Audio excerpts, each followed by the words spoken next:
नमस्कार दर्शकों, मैं हूं नाविका कुमार और आप जुड़ रहे हैं मेरे साथ सवाल पब्लिक का शो पर। बीते 40 साल से एक नदी शहर का नाला बन गई थी, बदबूदार हो गई थी क्योंकि वहां रिवर फ्रंट पर अवैध निर्माण थे।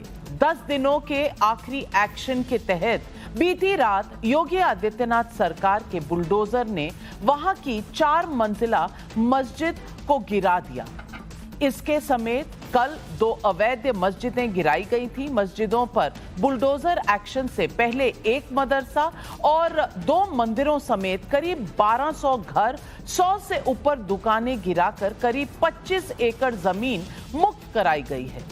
मैं बात कर रही हूं लखनऊ के अकबर नगर की, जहां कुकरेल नदी, सच मानिए तो ये स्थिति थी कि ये एक बदबूदार नाला बन गई थी और लखनऊ में उसे कुकरेल नाला ही कहा जाता था। उसे अब नया जीवन मिलने की उम्मीद जागी है। लेकिन 4 जून के चुनाव नतीजों के करीब एक हफ्ते बाद शुरू हुए योगी के एक्शन में विपक्ष को बदला नजर आ रहा है। कांग्रेस के महासचिव जयराम रमेश ने सोशल मीडिया एक्स पर लिखा, योगी प्रशासन ने अकबर नगर लखनऊ में पिछले कुछ दिनों में 1800 घर तोड़ दिए हैं। अब वाराणसी के 80 कॉलोनी में भी 300 घरों पर बुलडोजर चलाए जाने की खबर आ रही है। ऐसा लग रहा है कि वो 4 जून के जनादेश को पचा नहीं पा रहे। लोगों और परिवारों की जिंदगी को बेरहमी से तबाह किया जा रहा है। हम इसे तत्काल रोकने की मांग करते हैं, ऐसा जयराम रमेश ने लिखा। ये वो साहब हैं जो देश के पर्यावरण मंत्री रह चुके हैं। जयराम रमेश को ये सिर्फ बदला लग रहा है, लेकिन AIMIM के नेता असदुद्दीन ओवैसी ने तो इसे मुसलमानों से बदला ही कह दिया है। ओवैसी का बयान है, चुनाव के नतीजों के बाद मुल्क के कई हिस्सों में मुसलमानों पर हमलों के वाक़े बढ़ रहे हैं। अकबर नगर में मुसलमानों के घर पर बुलडोजर चला दिया गया है। क्या संघ परिवार मुसलमानों से बदला ले रहा है?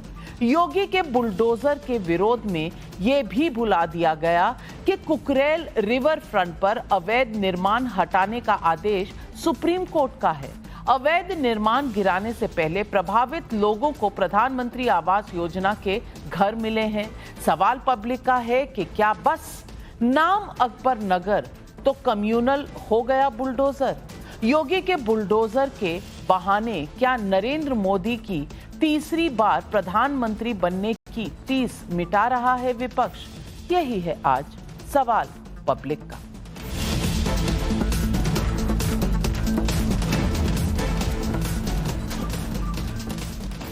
भीषण गर्मी के बीच आप दिल्ली में बूंद बूंद पानी के राजनीतिक झगड़े की खबरें देख और सुन रहे होंगे।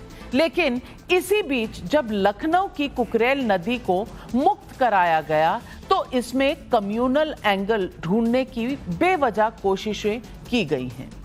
अविरल निर्मल कुकरेल नदी नाम की ये एक सर्वे में कहा गया था कि ये एक जीवित नदी है।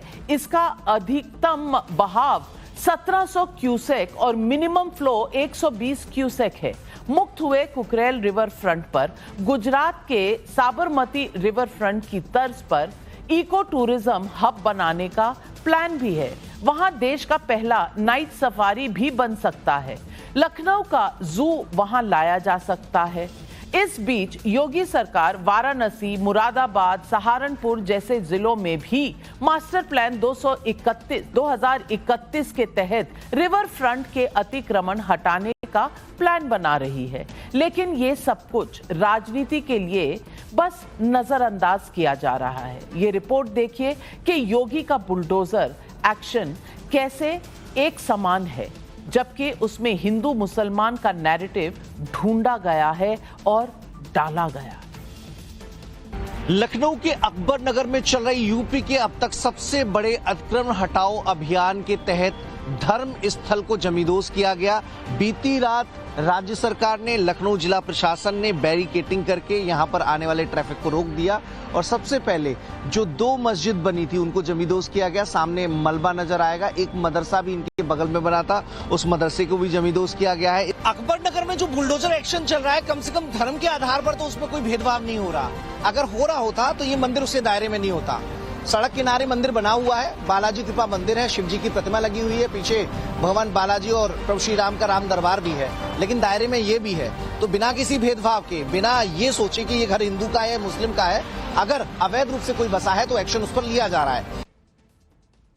योगी आदित्यनाथ का बुलडोजर 2017 से ही चल रहा है, बिना भेदभाव के चल रहा है और योगी की देखा देखी अन्य बीजेपी शासित राज्यों में भी बुलडोजर एक्शन चर्चा में है। 15 जून को मध्य प्रदेश के मंडला में 11 घरों पर बुलडोजर चला। सरकारी जमीन पर बने ये अवैध घर उन लोगों के थे जिन पर पशु तस्करी का आरोप है। इस मामले में गिरफ्तारी भी हुई है, लेकिन असदुद्दीन ओवैसी जी को यहां भी मुसलमान टारगेटेड ही नजर आ रहा है। उन्होंने एक्स पर कहा 2015 में अखलाक में फ्रिज में रखे गोश्त को बीफ बताकर एक हुजूम ने उनके घर में घुसकर उन्हें मार दिया था। ना जाने कितने मुसलमानों पर तस्करी और चोरी का झूठा इल्जाम लगाकर उनका कत्ल कर दिया गया। जो काम पहले भीड़ करती थी वो काम अब सरकार कर रही है। मध्य प्रदेश सरकार ने कुछ मुसलमानों पर इल्जाम लगाया कि उनके फ्रिज में बीफ था और 11 घरों पर बुलडोजर चला दिया। नाइंसाफी का सिलसिला थमता नहीं। चुनाव के नतीजों से पहले और बाद भी घर मुसलमानों के ही तोड़े जाते हैं, कत्ल मुसलमानों के ही होते हैं। जिन्हें झोली भर भर के मुसलमानों का वोट मिलता है वो क्यों चुप है? ओवैसी साहब के अपने तर्क हैं, लेकिन सच्चाई ये है कि कोई भी बुलडोजर एक्शन अदालत की स्क्रूटिनी के ऊपर नहीं होता। मैं ये भी बता दूं कि यूपी में आज ही योगी सरकार के बुलडोजर ने कन्नौज में नेशनल हाईवे 34 पर बनी 12 दुकानों को गिराया है। मुआवजा लेने के बावजूद दुकानदार हाई कोर्ट चले गए थे, लेकिन हाई कोर्ट से उन्हें राहत नहीं मिली थी। यहां भी बुलडोजर एक्शन में ना हिंदू था ना मुसलमान। आज ही जयपुर में भी बड़े पैमाने पर अवैध निर्माण गिराए गए हैं। यहां भी कार्रवाई बिना भेदभाव की हुई है, लेकिन राजनीति जो ना कराए वो थोड़ा। इसलिए मुस्लिमों का एक तबका अकबर नगर और मंडला जैसे बुलडोजर एक्शन को खुद पर हमला मनाने लगा है। सुनिए अकबर नगर मामले पर एक मुस्लिम संगठन के नेता का ये बयान। ये काम पूरी दुनिया में शायद नहीं हुआ, पहली मर्तबा सिर्फ ये योगी जी कर रहे हैं कि वो बिल्कुल कतई तौर पर एकतरफा तौर पर कार्रवाई करके मुस्लिम दुश्मनी का मुजाहिरा कर रहे हैं, खुली मुस्लिम दुश्मनी के मुसलमानों से दुश्मनी कर रहे हैं, मुसलमानों को बर्बाद करने की कोशिश कर रहे हैं और ये चीज़ें और जगह भी चलाने की वो कोशिश कर रहे हैं कि जहाँ जहाँ मुस्लिम आबादी है उनको अवैध कह दिया जाए। अवैध किसे कहते हैं? अवैध तो खुद उनका वजूद है, अवैध चीफ मिनिस्टर हैं ये। तो आज पब्लिक पूछ रही है सवाल, क्या मोदी और योगी चुनावी नतीजों का बदला बुलडोजर से ले रहे हैं? विपक्ष के आरोप क्या टिकते हैं? अगर योगी और मोहन यादव जैसे मुख्यमंत्री अवैध निर्माण पर सख्त हैं, तो क्या विपक्ष को वोट बैंक का डर लग रहा है? बिना भेदभाव अकबर नगर जैसा अतिक्रमण हटने से अगर नदी बच रही है तो फिर विरोध क्यों है? यही सवाल आज पब्लिक पूछ रही है और इन सवालों के जवाब देने के लिए आज हमारे साथ जुड़ रहे हैं बीजेपी के राष्ट्रीय प्रवक्ता शहजाद पूनावाला मेरे साथ स्टूडियो में, हर्षवर्धन त्रिपाठी जी वरिष्ठ पत्रकार भी स्टूडियो में, दूसरी तरफ मेरे साथ राजकुमार भाटी जी हैं समाजवादी पार्टी के राष्ट्रीय प्रवक्ता स्टूडियो में, कमरुज़मान चौधरी राजनीतिक विशेषज्ञ और कांग्रेस के नेता हैं और वारिस पठान AIMIM के प्रवक्ता हमारे साथ जुड़ रहे हैं। सबसे पहले तो राजकुमार भाटी जी मैं पूछूंगी, आप दिल्ली में हाल देख रहे हैं और आज दुनिया में पर्यावरण का जो हाल है वो देख रहे हैं और जिस मामले में आज सब विपक्ष के नेता, सब पार्टियां उतरी हुई हैं वो मामला तो सुप्रीम कोर्ट, हाई कोर्ट सबके तहत देखा गया है, स्क्रूटिनी हो चुकी है। आप चाहते हैं कि नदियां उजड़ जाएं, सूख जाएं, अतिक्रमण चलता रहे और पर्यावरण इसी तरह से 48 डिग्री 50 डिग्री का टेम्परेचर करता रहे? क्या हमें कुछ भी नहीं करना चाहिए सिवाय इसके कि हम कम्युनल एजेंडा है कि सेक्युलर एजेंडा है, इसका डिबेट करें और कहीं ना कहीं हर चीज में वोट बैंक की राजनीति ले आए?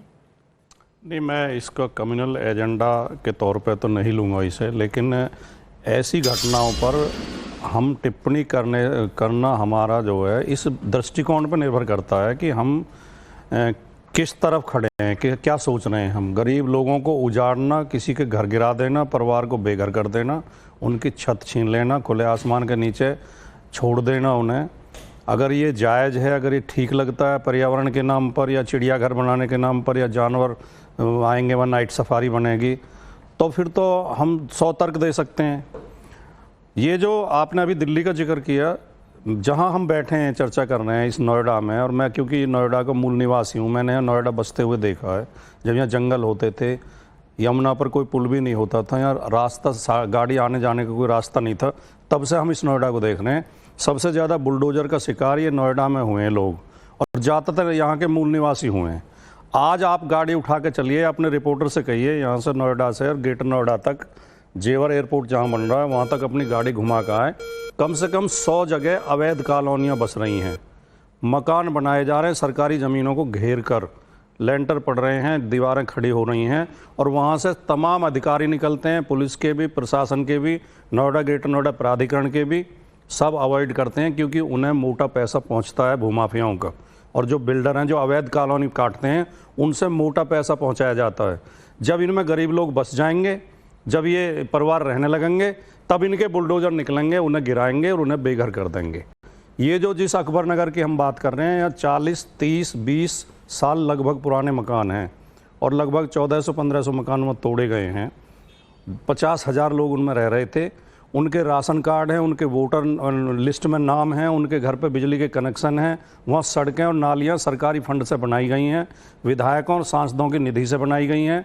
राजनाथ सिंह जी के कई वहाँ शिलान्यास के पत्थर लगे हुए हैं उस कॉलोनी में, जो उनकी निधि से वहाँ पर सड़कें और नालियाँ बनाई गई हैं। तब तो ये वैध थे, नगर निगम के अधिकारी आंखें मीचे रहे, वो पैसे खाते रहे। अगर ये अवैध थे तो उन अधिकारियों को भी जेल भेजा जाए, उन जनप्रतिनिधियों को भी जेल भेजा जाए जिन्होंने वहाँ सड़कें बनाई, नालियाँ बनाई। आज हमने 50,000 लोगों को बेघर कर दिया, और हम इतने निर्दयी हैं, इतना रहम हमारे दिल में, इतनी दया नहीं है कि हम उनके सहानुभूति में 2 आंसू निकाल सकें। हम उसे लंबी चौड़ी बातें करके पर्यावरण के नारे दे। पर्यावरण क्या इसी से बचेगा? गरीबों को उजाड़ा जाए, इन नदियों को, नदी जगह जगह अतिक्रमण हो रहा है नदियों में, ये कौन जिम्मेदार है इसके लिए? किसी की भी सरकार रही हो, मैं ये नहीं कह रहा कि मैं पार्टी पॉलिटिक्स की बात नहीं कर रहा। चलिए, क्या सरकारें, प्रशासन इसके लिए जिम्मेदार नहीं है? सरकारें, प्रशासन जिम्मेदार है, लेकिन मामला सुप्रीम कोर्ट में गया और ये सुप्रीम कोर्ट का जजमेंट भी है। तो सुप्रीम कोर्ट ने कहा यहाँ कुछ रोकने की जरूरत नहीं है, ये ठीक हो सकता है। सवाल इस वक्त इमोशंस का है, सवाल इस वक्त सेंसिटिविटी का है, या सवाल लीगल इलीगल का है, कानूनी क्या है, गैर कानूनी क्या है? और ये भी सवाल शहजाद पूनावाला एक जायज सवाल है कि जब ये पनपती हैं कॉलोनियां, तब हमारे अधिकारी कहाँ होते हैं? जब हटाना होता है तो कहीं ना कहीं परिवार तो बर्बाद होते हैं। इन सारे मुद्दों को मद्देनजर रखते हुए जवाब दीजिए। देखिए, सबसे पहले तो जिस पार्टी ने एक समय पर 2012 में मुस्लिम आतंकियों को छुड़वाने की बात की थी, अगर आज वो धार्मिक एंगल नहीं पकड़ रहा है इस पूरे विषय में, तो मुझे लगता है कितना बड़ा परिवर्तन आया। भाटी जी का मैं स्वागत करता हूं कि उनकी सोच परिवर्तित हुई है। परंतु देखिए, भाटी जी ने कहा कि ये तो गरीबों का विषय है, बिल्कुल सही कहा। तो क्या सुप्रीम कोर्ट, हाई कोर्ट गरीब विरोधी है जब उन्होंने कहा कि अतिक्रमण हटना चाहिए? दूसरी बात मैं पूछना चाहता हूं, जब मुख्तार, अतीक, इनकी अवैध प्रॉपर्टी पर बुलडोजर चलाकर उनकी प्रॉपर्टी को गरीबों में बांटा गया, या 3.5-4 करोड़ आवास गरीबों के बनाए गए, तो उसका विरोध किसने किया? एक या दूसरा कारण पकड़कर। तो ये वही समाजवादी पार्टी और कांग्रेस पार्टी है जिन्होंने एक गरीब का घर नहीं बनाया। तीसरी बात, आज बात कौन कर रहा है गरीबों को उजाड़ने की? जिन्होंने तुर्कमान गेट में क्या किया था, 400 लोगों को मार दिया था, और क्या क्या नहीं किया था, उनके साथ बैठकर यहां पर उपदेश दिया जा रहा है। आगे चौथी बात, अभी देखिए, अभी उन्होंने कहा 50 साल से ये लोग बसे हुए हैं, तो 50 साल पहले जिन अधिकारियों ने और पॉलिटिशियंस ने बिठाया होगा, बसाया होगा, उनके ऊपर आज कार्रवाई कैसे की जा सकती है? तो अपनी बात को कॉन्ट्रडिक्ट कर रहे हैं। 50 साल से है ना ये, अभी उन्होंने कहा। तो 50 साल पहले वाले जिन्होंने काम किए हैं उनसे आपने गठबंधन क्यों किया है? उनसे आप पूछे सवाल। और उसके बाद मैं आपको बताना चाहता हूं कि 1800 एप्लीकेशन है, अगर बदले की भावना से होती तो उसमें से 1100 तो डिस्पोज ऑफ कर दी गई है, मतलब कि उनको या तो घर या तो उनके लिए व्यवस्था, और 700 अंडर कंसिडरेशन है। मतलब कि मोदी और योगी जो है वो तो उनको अच्छी जगह पर ले जा रहे हैं। परंतु मेरा एक आखिरी सवाल है कि बस इतना सा बता दीजिए कि आज जब कांग्रेस पार्टी झूठ की राजनीति करती है, लूट की राजनीति करती है, आपने गरीबों की बात की, गरीबों पे सबसे ज्यादा मार कर्नाटका ने किया जब उन्होंने डीजल, पेट्रोल और पानी के और दूध के दाम बढ़ा दिए।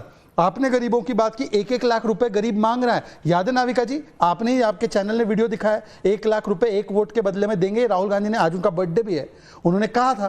तो अब गरीबों के लिए, मैं भाटी जी को मेरे 10 सेकंड दे रहा हूं, गरीबों के लिए मांग कीजिए कि किसानों की कमर तोड़ने वाली महंगाई और 1 लाख रुपए का जो चूना लगाया है कांग्रेस ने, उस पर बोलिए।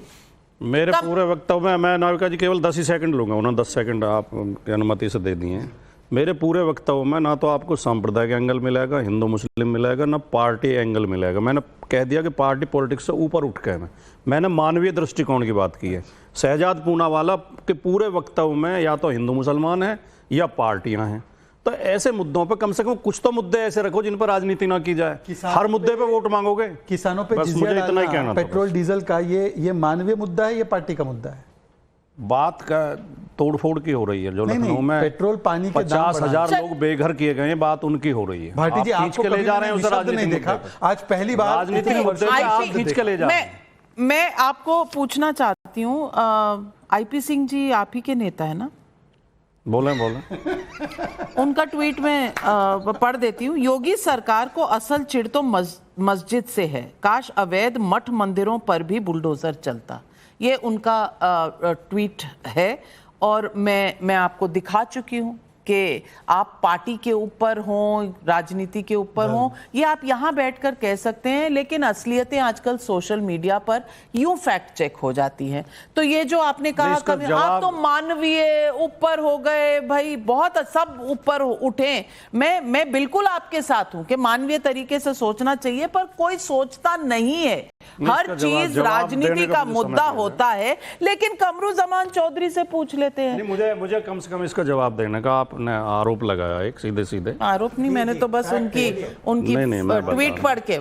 ये तो योगी आदित्यनाथ जी की पहचान बन चुकी है। धर्म के आधार पर, राजनीति के आधार पर, जाति के आधार पर, धर्म और जाति के आधार पर सारे एक्शन लेते हैं। उनकी हर गतिविधि, चाहे सरकारी नौकरियों की भर्ती हो, चाहे कोई विकास कार्य हो, चाहे कहीं तोड़फोड़ करनी हो, चाहे माफियाओं के खिलाफ कार्रवाई करनी हो, माफिया भी चुन चुन के वो कुछ जातियों के माफियाओं को बचाते हैं, कुछ जाति के माफियाओं के खिलाफ कार्रवाई करते हैं। लेकिन मुझे वारिस पठान जी आपसे पूछना है, अब आप एडवोकेट हैं और बैरिस्टर साहब लिखते हैं कि ये मुसलमानों से बदला है।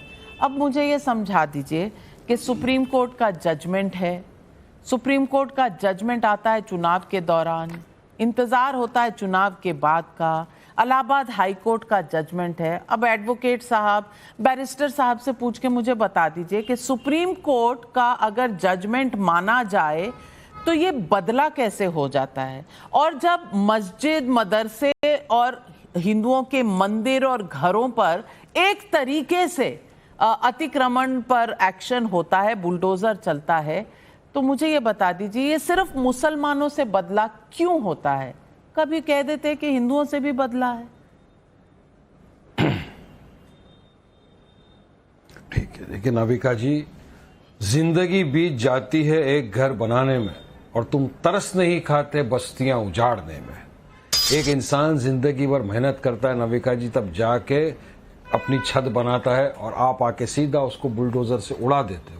50-50 साल से वहां पर लोग रह रहे थे, अपना व्यवसाय था, कितने लोगों का, सबके पास पेपर है, डॉक्यूमेंट है, कागज है, उसके बावजूद सरकार उन पर तरस नहीं खाती, तोड़ देती। अगर इलीगल अतिक्रमण था, इलीगल एनक्रोचमेंट था, तो इतने सालों से सरकार क्या कर रही थी, क्यों सो रहे थे? अच्छा, बात ये नहीं, मंडला के अंदर एमपी में क्या हुआ है, वहां पर 11 घरों को तोड़ दिया गया सिर्फ एक शक की बुनियाद पे कि वो मुसलमानों के घर थे, उसमें से बीफ मिला, ये शक था। तो हमने तो यही कहा ना कि चुनाव के पहले भी यही हुआ था कि इखलाक के घर के अंदर, फ्रिज के अंदर इनको शक आया कि कुछ मिल गया और जाके उसको मॉब लिंचिंग करके मार दिया। तो अभी भी यही चल रहा है। पहले वो लोग आते थे पूरे के पूरे गैंग के अंदर, एक को मार देते थे। अब यहाँ पर पुलिस आ रही है, सबको आके एक साथ मुसलमानों के घरों को उजाड़ देते हैं। अब ये नफरत की जो राजनीति फैली है देश में, ये 10 बरस में जो मोदी सरकार थी ना उसने फैलाई है, जिसका नतीजा मैं आज आपको उदाहरण भी एक देना चाहता हूं। हरियाणा के अंदर एक जावेद नाम के लड़के ने, नविका जी, एक व्हाट्सएप के ऊपर स्टेटस रखा कुर्बानी का। अगर वो इलीगल है, खराब है, किसी की भावनाओं को ठेस पहुंचाता है तो बिल्कुल गलत बात है, वैसा नहीं करना चाहिए। मगर हिंदुत्ववादी संगठन ने क्या किया, वहां पर जाकर पुलिस के सामने सब खड़े हुए। अच्छा, वहां पर मैं ये भी नहीं कहूंगा कि बीजेपी की सरकार है, कांग्रेस वहां पर है, उसके सामने उसकी दुकान को तहस महस कर दिया, उसके पूरे उठा के फेंक दिए। तो ये नफरत का किसने बीज बोया? क्या किसने इनके दिमाग में जहर डाला कि अगर आपको सिर्फ एक व्हाट्सएप स्टेटस दिख गया आप जाके उसका ही उखाड़ दो?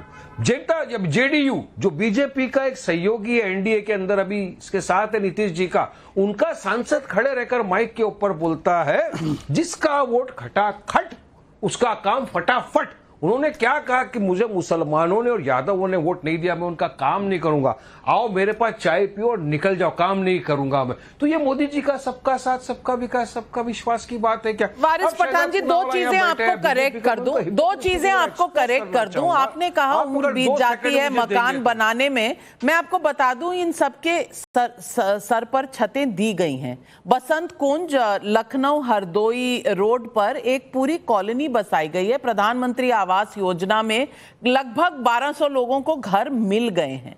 तो छत और ये आपको मैं विजुअल्स दिखा रही हूं, ये घर दिए गए हैं लोगों को। तो किसी ने मानवता की दृष्टि से किसी को सड़क पर नहीं किया, रिहैबिलिटेशन का काम किया। और दूसरी बात आपने हरियाणा की कही, मैं फैक्ट चेक कर दूं, हरियाणा की बात नहीं थी, हिमाचल की थी। ऐसा है, आपको अगर कोर्ट के ऑर्डर्स पर विश्वास नहीं है और आप कह रहे हैं, कोर्ट कह रहा है कि लोगों के पास दस्तावेज नहीं थे, आप कह रहे हैं लोगों के पास दस्तावेज है, मैं कहीं ना कहीं थोड़ा फैक्ट से आपकी इंट्रोडक्शन कराना चाहती हूँ, क्योंकि आपकी पॉलिटिक्स में फैक्ट्स का इस्तेमाल नहीं होता। तो मैं आपको मिलवाना चाहती हूँ अपने दोस्त फैक्ट से, और जो हमारे सबसे बड़े साथी होते हैं वो फैक्ट होते हैं। मैं आपकी इंट्रोडक्शन करा रही हूँ। और हर्षवर्धन त्रिपाठी जी, वारिस पठान जी, मैं करेक्ट तो करने दो मुझे। अरे आप हर्षवर्धन त्रिपाठी के साथ आप उनको 10 मिनट का टाइम दीजिए, मुझे करेक्ट करने दीजिए। मेरे मुंह से हिमाचल निकला, घटना हरियाणा की थी, लेकिन शहजाद पूनावाला की हिपोक्रेसी देखिए। वो बोलेंगे मुझे जेडीयू का संसद में क्या बोला नहीं मालूम है, हरियाणा में क्या वो नहीं मालूम, क्योंकि हर्षवर्धन जी 8 बजे से लेकर 12 बजे तक जवाब ये ट्विटर पे रहते हैं। अब आपने सवाल, हम भी, मैं भी किसी का इस तरह का वाक्या बिल्कुल एंडोर्स नहीं करती। पहले तो अब जवाब तो सुन लीजिए हुजूर, जवाब सुन लीजिए। मुझे बोलने नहीं दिया, मेरा सवाल ही नहीं किया तो जवाब किस बात का? अरे आपने बोल दिया भाई, आप बोलने दे रहे हो, आपको बोलने ही नहीं दिया। पूनावाला क्या? नहीं, मैं शहजाद पूनावाला की हिपोक्रेसी को एक्सपोज करने दो ना मुझे। 10 अरे अभी आपने बोला कि जवाब दो, अब फिर से लंबा वो बोलते हैं कि हरियाणा में क्या हुआ मुझे नहीं मालूम, वो बोलते हैं जेडीयू के अंदर क्या हुआ, क्या बोला मुझे नहीं मालूम। अरे मुझे सुबह 8 बजे से लेकर रात के 12 बजे ट्विटर पे रहते हैं। अभी 9 बजे एक का भांडा फोड़ूंगा, अभी 3 बजे एक का भांडा फोड़ूंगा, ट्विटर पे दिन भर। प्रियंका वाड्रा के भांडा फोड़ने से आप क्यों इतना परेशान हो गए भाई? आज सुबह फोड़ा है और अच्छा फोड़ा है, उनकी झूठ की फैक्ट्री दिखा दी मैंने, झूठ की दुकान। आपको कांग्रेस के लिए क्यों इतना पीड़ा हो रही है? पठान जी, तबीयत खराब हो जाएगी, थोड़ा पानी पी लीजिए। अब जवाब दे रहे हैं शहजाद भाई। देखिए वारिस पठान जी, अगर आपका फैक्ट के साथ की बात पे, और अरे भाई अब लंबा कितना भाषण, यहाँ पे तकरीर नहीं चल रही ना भाई। ऐसा है, आपका फैक्ट के साथ इतना रिलेशन है तो आप बता दीजिए दुनिया गोल है, दुनिया चपटी है। अब बोलूंगा तो आप फंस जाएंगे, छोड़ दीजिए ना, इन चीजों में मत जाइए। फैक्ट के साथ आपका कितना रिश्ता है हमको भी पता है, आपको भी पता है। चलिए आगे बढ़ता हूं। देखिए मैं 2 बातें कहता हूं। मैंने तो पूरी डिबेट में एम फॉर महंगाई की बात की। इस डिबेट में पर तीनों लोग जो कांग्रेस के हैं और समाजवादी के और वारिस पठान हैं, वो तीनों लोग एम फॉर मुस्लिम पे ही लटके हुए हैं। दूसरी बात मैं तो कमरुज़्ज़मान चौधरी को तो बख्श दीजिए, बोले भी नहीं है अब तक, उनके बोले भी नहीं है, आपने पहले ही उन्हें गिल्टी ठहरा दिया है। उनके तो हाव आप देख लेना, मैं सही साबित होऊंगा। जैसे प्रियंका को एक्सपोज किया वैसे कमरू को भी एक्सपोज कर दिया है। और दूसरी बात, जेडीयू के एमपी ने जो कहा कि मैं फलाना के लिए काम नहीं करूंगा, चलिए इनको बड़ा बुरा लगा, चलिए एक प्रस्ताव पारित कीजिए कि एमआईएम में जो एम मुस्लिमीन का है वो हटा देंगे, इंडियन कर देंगे, ऑल इंडिया मजलिसे इत्तेहादुल भारतीय कर दो। अरे पार्टी का नाम मुस्लिमीन के साथ है, मतलब ओनली फॉर मुस्लिम, और वो दूसरों को सिखा रहे हैं, वो दूसरों को सिखा रहे हैं। इसको हिपोक्रेसी कहते हैं वारिस भाई। ये हिपोक्रेसी होती है कि मैं गणपति बाप्पा मोरिया बोलूं तो फतवा जारी हो जाए। मोदी जी 2 क्राइसिस पे खड़े हुए हैं, एक कभी भी गिर जाएगा तो वो तैयारी में बैठेगा, कब मैं शिवसेना को साथ में तड़प रहे हैं मेरे दोस्त लौट के आ जा, बिन तेरे जिंदगी अधूरी है, तड़प रहे कब आ जाओ, शिवसेना को ले लेंगे, बोल नहीं सकते। तो क्या है, और हमको तो फख्र है कि हम मजलिस इत्तेहाद मुस्लिमीन में फख्र है हमारी पार्टी के नाम पर। आप हैदराबाद जीते हैं, इसलिए कांग्रेस को बोल नहीं पा रहे महंगाई पर, इसलिए कांग्रेस को बोल नहीं पा रहे। हिमाचल में कांग्रेस की सरकार है, हरियाणा दिखने लग गया आपको। तो कांग्रेस को क्या, कांग्रेस को बोल नहीं पा रहे क्योंकि कांग्रेस की बिरयानी दोनों का एड्रेस मुझे दे दो, मेरे को तो 15 लाख आपसे लेना है। मोदी जी ने बोला 15 लाख दूंगा, कांग्रेस ने बोला 1000 रुपए दूंगा। अब आपका फिर शुरू हो गया फ्लैशबैक। लेकिन सवाल हर्षवर्धन त्रिपाठी, बहुत जो गारंटी थी सारी गारंटी पूरी करो। अरे तो 14 की गारंटी 19 में पूरी एक मिनट तो अभी दी है। भैया मेरा शो है, मैं ही पूछ लूं एक सवाल अगर इजाजत हो तो हर्षवर्धन त्रिपाठी जी, मैं आपसे सवाल छोटा सा पूछना चाहती हूँ। भाई अतिक्रमण है, अनलॉफुल है, पेपर नहीं है, मामला हाई कोर्ट जाता है, मामला सुप्रीम कोर्ट जाता है, वर्डिक्ट आता है, उसके बाद नोटिस होते हैं। और मैं आपको यहाँ दिखा दूं, सोशल मीडिया पर कई बार लखनऊ डेवलपमेंट अथॉरिटी ने लोगों के लिए शिविर लगाए हैं। ये सारे उनके सोशल मीडिया पर एडवर्टाइजमेंट है कि आइए शिविर में और अपने अपने रजिस्ट्री करिए और अपने जो प्रधानमंत्री आवास योजना के मकान है वो ले लीजिए, आवास ले लीजिए। लेकिन ये सब करने के बाद भी, और पर्यावरण का हाल है उसकी बात करो तो कहते हैं मानवता कहाँ चली गई। अरे नदी में पानी आएगा तो ये मानवता का सिलसिला है, या अगर हिंदू मुस्लिम की बात करें तब मानवता का सिलसिला होगा? ये आर्ग्यूमेंट क्या है? लेकिन नविका जी, सबसे पहले तो ये कि भाटी जी ने जो शुरुआती टिप्पणी की थी तो मुझे बड़ा अच्छा लगा था कि वो उसी पे रहेंगे। और हालांकि जब नोएडा की बात की तो मैं जो उम्मीद कर रहा था वो नहीं बोले। ये ऐसा क्यों किया इन्होंने पता नहीं। हिंडन पूरी अतिक्रमण से ग्रसित है, पूरी हिंडन जो एफएनजी है उसके बगल बगल अगर आप जाएंगे तो बाकायदा वहाँ बोर्ड लगा हुआ है और अतिक्रमण से ग्रसित है। और वो आज से नहीं, बहुत लंबे समय से, कब किन सरकारों में हुआ वो भाटी जी मुझसे बहुत अच्छे से जानते होंगे, क्योंकि भाटी जी यहीं के हैं। हम तो कुछ साल होंगे, 1.5 दशक से कुछ अधिक हो गए होंगे। अब सवाल कुकरैल नदी के उस इलाके पर है जो नदी का हिस्सा था जहां लोगों ने अतिक्रमण करके बना लिया। इसकी शुरुआत कभी तो हुई होगी। और आज योगी आदित्यनाथ की सरकार को या नरेंद्र मोदी को अगर अमानवीय कहा जा रहा है, ये भाटी जी के शब्द थे कि मानवीय आधार पर तो बोलिए, मैं कह रहा हूं इस देश की हर सरकार को ऐसे ही अमानवीय होना चाहिए। कोर्ट के आदेश की प्रतीक्षा भी नहीं करनी चाहिए।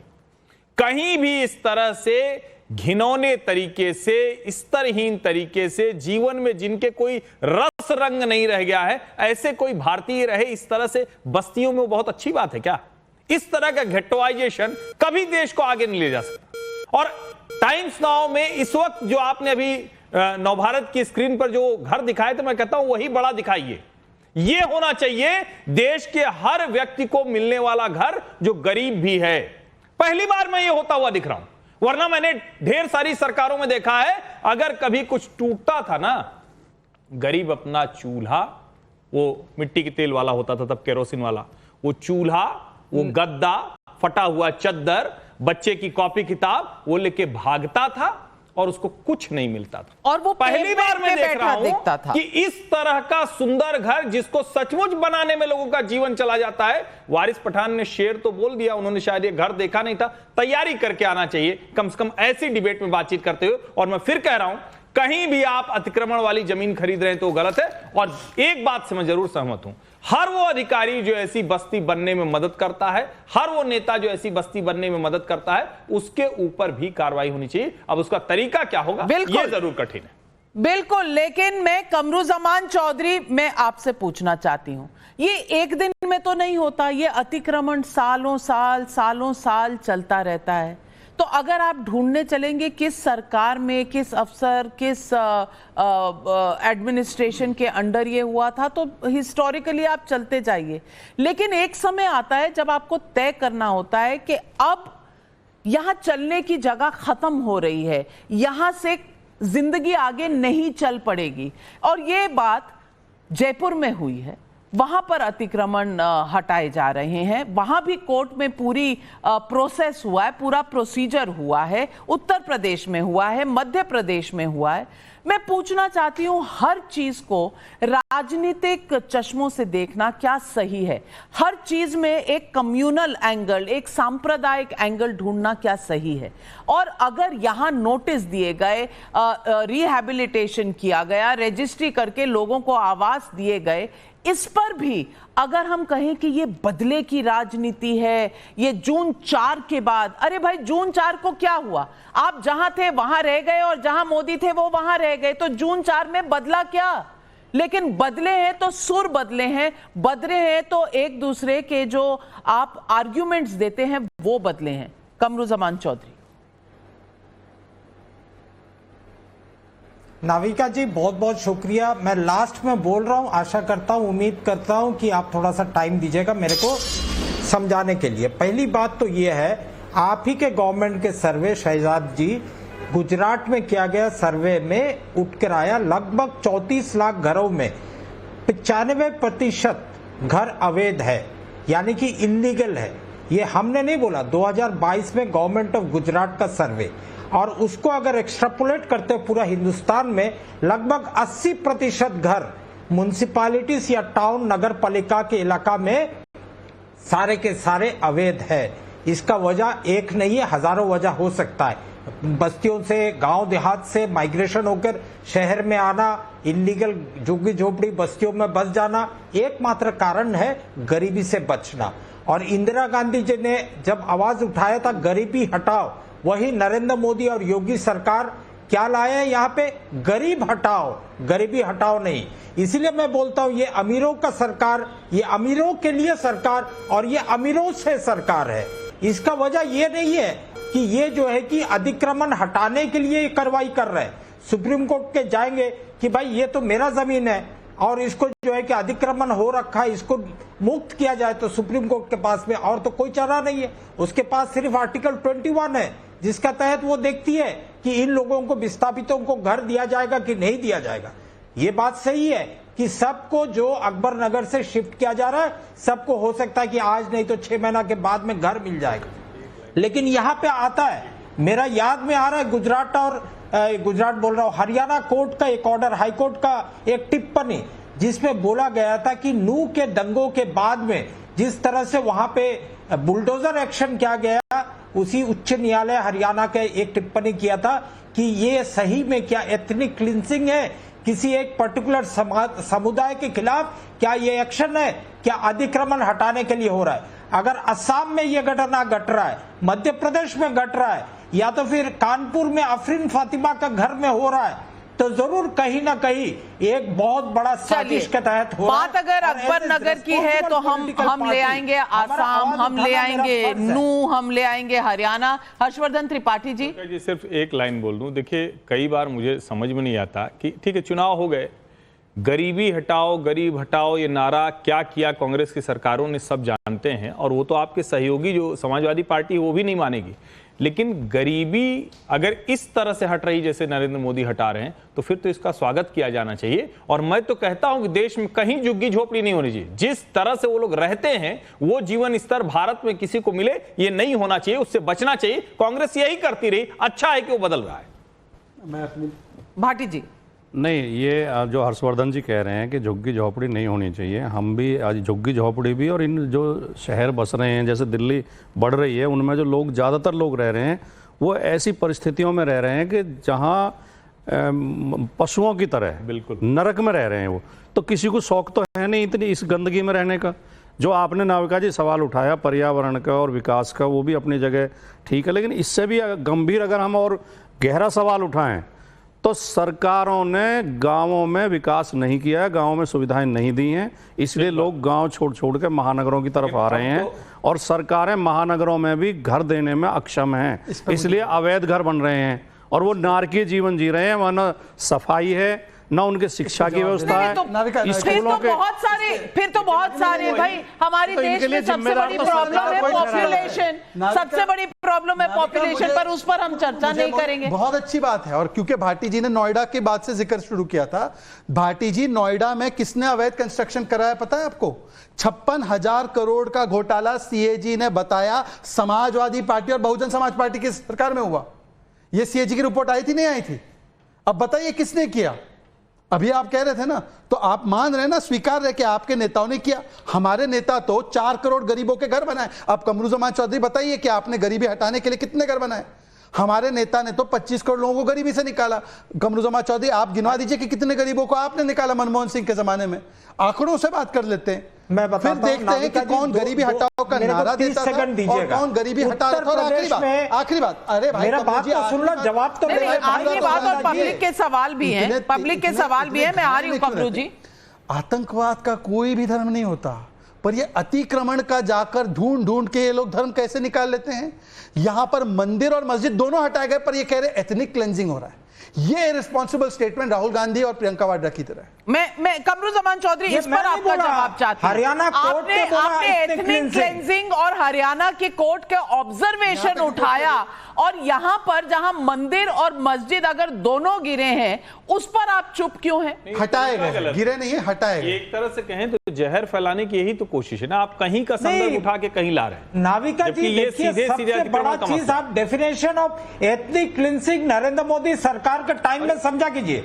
ये सवाल मेरे से मेरे को जवाब देने दीजिए। किसी और चीज में एथनिक क्लींसिंग का मतलब क्या होता है? एक सेकंड नहीं, हाशिमपुरा, भागलपुर, मीरठ, मलियाना, जलगांव, दिल्ली, कब क्लास को बना दिया गया हिंदुस्तान में। जब 12,000 मुसलमान मारे गए, अंबानी क्लास, 3,500 सिखों को काटा गया, मुजफ्फरनगर दंगल भाटी जी के और मनमोहन सिंह के जमाने में हुआ। सफर करता है भाई साहब, वो है दो क्लास स्टेटमेंट। कौन सा एथनिक गरीबों का हटाओ, एक मुझे गरीबी मत हटाओ, गरीबों को हटाओ बताइए, जहां पर उनका रोजी रोटी छीन लो, उनका घर छीन लो, एक बता दीजिए, उनका नौकरी छीन लो। माफ कीजिए, मैं सिर्फ कानूनी प्रक्रिया, या तो आप कह दीजिए कि पार्लियामेंट बंद कर देना चाहिए, लॉ मेकर्स होने नहीं चाहिए, क्योंकि लॉ मेकर्स अगर बना रहे हैं लॉज और उनको इंप्लीमेंट ना किया जाए तो वारिस पठान, लॉ बनाने के लिए लोग चुनाव क्यों लड़ते हैं?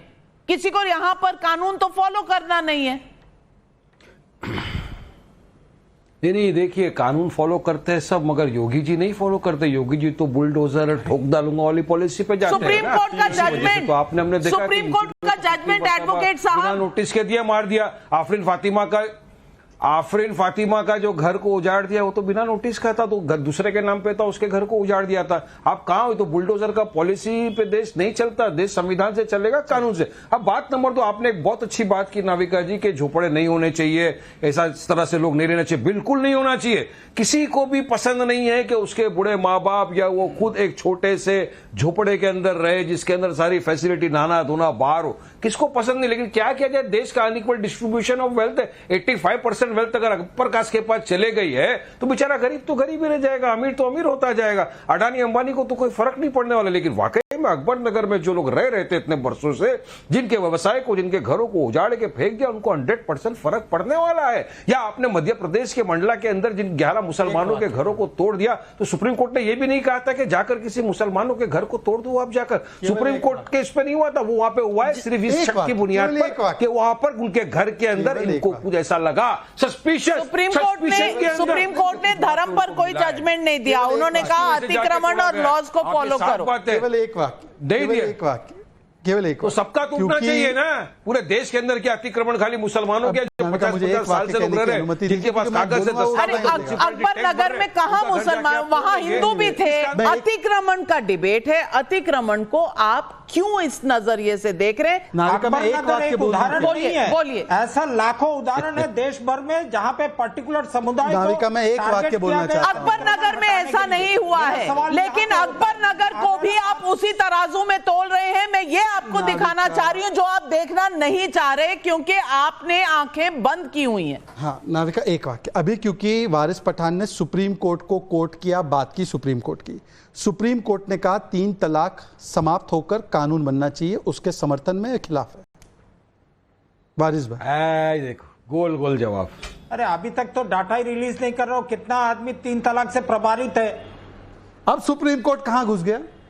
नहीं वो तो अब संविधान की वो कॉपी लेकर नहीं घूमेंगे। नहीं, अरे भाई वो सुप्रीम कोर्ट के जजमेंट ना, सुप्रीम कोर्ट अब गया। सबरीमाला में किसने नहीं माना था सुप्रीम कोर्ट का जजमेंट? अमित शाह ने। तब क्यों नहीं कोर्ट करते आप? सुप्रीम कोर्ट की बात क्या अमित शाह ने माना था क्या? अरे आप बताइए, सुप्रीम कोर्ट के फैसले को मानते हैं? अगर आप मानते हैं कि नहीं मानते? संविधान को नहीं मानते? मानते कि नहीं मानते? सुप्रीम कोर्ट को नहीं मानते हो, किसी को नहीं मानते हो? यही आपकी अरे आप सुप्रीम कोर्ट ने तो बहुत सारी चीजें कही हैं। सुप्रीम कोर्ट का यूसीसी के विषय में भी कहा है, बोलिए यूसीसी मानते नहीं मानते? सुप्रीम कोर्ट ने क्या यहाँ ये कहा था कि ये घर इसका सहूलियत के हिसाब से क्या सुप्रीम कोर्ट ने इस जगह पे घर तोड़ने के लिए कहा कि उनके घर पे वहां पे पब्लिक के सवाल सुन लीजिए। सवाल पब्लिक का शो है और पब्लिक ही आपको बनाती है जो आप बनना चाहते हैं। तो संदीप सिंह का बेतिया बिहार से सवाल है। मेरा सवाल बीजेपी से है कि ये कार्रवाई आपने नतीजों के बाद ही क्यों की?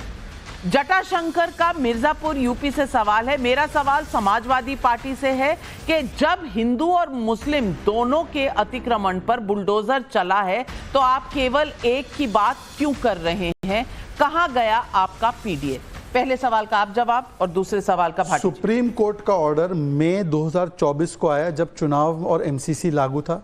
जब चुनाव समाप्त होंगे, एमसीसी उठ जाएगा, तभी तो एग्जीक्यूटिव एक्शन लिया जा सकता है। अगर एमसीसी लागू हो और कोई कार्रवाई की जाए तो तब तो ये कहेंगे कि क्योंकि वहां पर एक तरीके के वोटर रहते हैं प्रभावित करने के लिए, डिस्टर्ब करने के लिए वोटिंग के लिए। तो ये क्या चाह रहे थे कि मई में ऑर्डर आया, मई में ही एग्जीक्यूट होता? नहीं, उन्होंने सवाल पूछा, आपने जवाब दिया। भाटी जी, नहीं, ये दोनों की बात क्यों नहीं करते? दोनों की बात क्यों नहीं करते? हम तो दोनों की ही बात कर रहे हैं। हमने तो हिंदू मुसलमान किया ही नहीं। लेकिन जो एक बात कही जा रही है कि उन्हें मकान दिए गए केवल आधे लोगों को, और यही अयोध्या में हुआ, यही वाराणसी में हुआ। बहुत लोगों के मकान तोड़े गए, कुछ लोगों को मकान दिए गए, वरना 1-1 लाख रुपए देके उन्हें लाठी मार के भगा दिया गया। और इसी वजह से ये फैजाबाद सीट हारे हैं और वाराणसी में मोदी जी की जीत का अंतर तो फिर तो 1/3 हो गए। फिर तो आपको खुश होना चाहिए। नहीं, हमें लोगों के उजड़ने पे खुश होना चाहिए, क्योंकि लोगों के उजाड़े जाने पे हमें खुश होना चाहिए। मना रहे हैं कि फैजाबाद नहीं नाविका जी, हम इस तरह की राजनीति नहीं करते कि लोगों के उजड़ने पे खुश हो। यही झूठ। एक सेकंड, मैं 10 करेक्ट कर दूं। फैजाबाद लोकसभा में बिल्कुल हारे, पर जिस विधानसभा अयोध्या में ये सारा निर्माण हुआ वहां पर हम जीते हैं और वहां पर 1200 करोड़ से अधिक का मुआवजा दिया गया। हम अयोध्या जीते हैं मान्यवर, झूठ मत बोलिए। और जहां 4 विधानसभा हारे वहां पर कोई कार्रवाई नहीं की गई थी, ना हटाने की ना किसी को बसाने की। तो प्लीज तथ्यों को तोड़ मरोड़ के पेश करें। जितेंद्र सिंह का अल्मोड़ा उत्तराखंड से सवाल है, अगर गलत को गलत कहना ही गलत हो जाएगा तो सही के लिए क्या कोई जगह बचेगी? जब अवैध अतिक्रमण था तो कार्रवाई क्यों ना हो? राजेश का लखनऊ से सवाल है। लखनऊ में कुकरेल के पास 2 मिनट खड़े रहना संभव नहीं था क्योंकि बदबू आती थी। आज वहां रह रहे लोगों को अच्छे घर मिले हैं, फिर कैसी राजनीति हो रही है? वारिस पठान भाई, ये लखनऊ वालों को कुछ कहेंगे आप? हैदराबाद से और मुंबई से बहुत राजनीति होती है, लखनऊ वालों के सवाल का एक जवाब। तरफ से कार्रवाई हो रही है ना, प्रॉब्लम ये है कि आपको सिर्फ मुसलमानों के घर दिख रहे हैं और आपको तोड़ने के लिए बहाना चाहिए। आप झूठ का सहारा लेते हो कि वहाँ पे घर के अंदर कोई भी घर नहीं दिख रहे, जाके देखिए तो अवैध निर्माण वहाँ खड़े भी हो सकते हैं। अवैध निर्माण के लिए आपने नहीं, आपने वहां पर सिर्फ सस्पिशन के ऊपर वो भी झूठा खोटा सस्पिशन लगाकर मुसलमानों के घर को अवैध दिखा के आपने तोड़ दिया। ये आपको मानना पड़ेगा कि मोदी सरकार एंटी मुस्लिम है और उनको मुसलमानों की हर चीज से नफरत है। इलाहाबाद हाई कोर्ट और सुप्रीम कोर्ट। अरे वहां के लोग बोल रहे 50 साल से रह रहे हैं, 50 साल से वहां के लोग बोल रहे हैं हम रह रहे, तो क्या आप मान कर रहे हैं न्यायालय का कि नहीं? 50 साल से क्या टैक्स नहीं ले रहे थे? पानी आ रहा था, फुकट का आ रहा था, इलेक्ट्रिसिटी फुकट के ऊपर मंदिर भी तो हजारों साल से था, कुछ नहीं हुआ। मंदिर भी तो हजारों साल से था, आपको सिर्फ सस्पिशन आया, हजारों साल से था। सस्पिशन आपके दिमाग में आया कि ये मंदिर तोड़कर कुछ और बनाने की इजाजत कैसे मिल गई आपको? मंदिर तो हजारों साल से था। मंदिर हजारों साल इसलिए अगर क्या पुरानी चीज होने से अरे बाबरी क्लेम हो जाता है तो मंदिर हजारों मेरा साल ईमान है, उसको बोलो आप नहीं मंदिर कर सही बना, सकते। आप बोलो लोग मंदिर देश सही को बना, सिर्फ आस्था की बोलो बुनियाद मंदिर पे सही चलाने बना, की बात कर। और अयोध्या में जीत करने वाले वो बोले अरे मंदिर सही बना। अरे मंदिर सुप्रीम कोर्ट के आदेश से बना है, तुम लोगों ने यही क्या सुप्रीम बना? कोर्ट का आदेश है। हार गए फैजाबाद यही में, आपको सुप्रीम क्या कोर्ट वोट का आदेश मिला? है। फैजाबाद से तो वारिस आपको भाई, पत्ता आप साफ मत लीजिए, वो तो वारिस 4 भाई, राउंड 5 राउंड वारिस भाई, पीछे चल रहे थे। अरे दंगा। 1 की जीत कोई जीत है, और आगे मैंने complete करना अरे 1 की जीत कोई जीत है। रिजाइन करना चाहिए मोदी जी को, मैंडेट दे दिया पप्पल ने, हरा आपकी दिया। कितनी अरे तो सीटें हैं? 2-25 में चल रहे, इधर MIM की जेडीयू कितनी है, सीटें हैं? इधर चंद्रबाबू MIM है, की कितनी 2 में सीटें से हैं? एक गया, खत्म किस्सा। फिर आपको लाना पड़ेगा, चल मेरे भाई आजा मेरे साथ शिवसेना। MIM की कितनी उद्धव ठाकरे भी सीटें हैं? भड़क के बैठा, नहीं आऊंगा कुछ भी हो भाईजान, जाए। कितनी क्या करेंगे सीटें हैं फिर? MIM क्या की? करेंगे? जाना पड़ेगा, टाटा बाय बाय। MIM की फिर कितनी शहजाद सीटें हैं? इसलिए बोल रहे तुम लोगों की वजह से हारे हैं मोदी जी। तुम लोग उनके प्रवक्ताओं ने इतना गलत फैलाया, 400 पार। अरे 400 पार किधर 300 में अटक गए, क्या हो गया? समझ में आ गया ना? तो फिर अभी तो सुधरो, अभी भी नहीं सुधर देगा। लेकिन आपको मुसलमानों के लिए तो जो नफरत है और सबका साथ सबका भाईजान, आपकी विकास, सीटें अभी से कितनी बोलना हैं? बंद कर दो शहजाद। भाईजान, सिर्फ जुमला जुमला जुमला। ऐसा वारिस है कि पठान भाई, कितनी भी वारिस आई, पठान छोड़ो, भाई, देश ने mandate आज दिया। आप फुल फॉर्म मोदी को में mandate फुल दे फॉर्म दिया में हैं, देश ने। लेकिन क्लीन बाबा बोल्ड हो ने गए कर हैं। दिया। आप उनकी 240 पर उंगली उठा रहे हैं। आपकी मैं कभी कितनी बोल सीटें हैं नहीं लोकसभा में भैया? कितनी सीटें हर्षवर्धन जी? नविका जी, आज तक भारतीय अरे आज राजनीति में एक कभी नहीं है, हुआ कल अनेक होगी। कि कोई आज सरकार एक बना है, ले अनेक तो होगी, विपक्षी आगे पार्टियां बढ़ेंगे, ये लोग कहें वोट कि अच्छा देंगे। तुम इतने से आज हारे हो, निकल इसलिए देंगे। इतने से जीते हो, इसलिए अब तुम सरकार मत चलाओ। ऐसा शर्मनाक कृत्य इसी बार हो रहा है। लोकतंत्र को डिमीन किया जा रहा है। आप जब कहते हैं चुनाव में हारना जीतना, और जब कोई पार्टी जीतती है हारती है तो जनता तय करती है, आप तुरंत पलट जाते हैं। आप कह रहे हैं कि इतना मेरा सिर्फ इतना कहना है, मेरा सिर्फ इतना कहना है कि इस देश में संविधान चलाने के लिए, कानून चलाने के लिए ही जनता जो है अपने नेता चुनती है, अपना संसद चुनती है, अपना सांसद चुनती है। अगर इस देश में कानून चलाना ही नहीं है तो इतना खर्चा क्यों?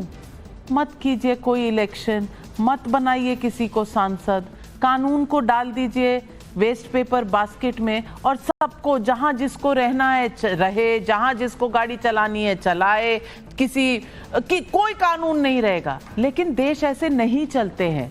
कानून से ही देश चलता है और कानून फॉलो हुआ या नहीं हुआ इसे हमें मद्देनजर रखना चाहिए। अगर कानून फॉलो हुआ है तो इसमें अनेक बातें सांप्रदायिकता की लाने का औचित्य क्या है, यही आज पूछ रही है सवाल पब्लिक। आज इस शो पर बस इतना ही। तमाम पैनलिस्ट का धन्यवाद करती हूं, लेकिन जाने से पहले आपको बता दूं, देखो खेलो जीतो कॉन्टेस्ट के पिछले विजेताओं के नाम। 27 मई के विजेता हैं जितेंद्र सिंह पवार मध्य प्रदेश से, तपेश चंद्रशेखर कोलकाता से और चंद्र प्रकाश अग्रवाल अलवर राजस्थान से। 28 मई के विजेता हैं सोमपाल राणा हरियाणा से, सुभाष अग्रवाल नॉर्थ ईस्ट से और जीशु देव अगरतला से त्रिपुरा से। आप सभी को बहुत बहुत बधाई और जरूर देखते रहिए टाइम्स नाउ नव भारत और जीतते रहिए बहुत सारे इनाम। आज बस इतना ही, लेती हूं इजाजत, नमस्कार। पर जाइएगा नहीं, ब्रेक के बाद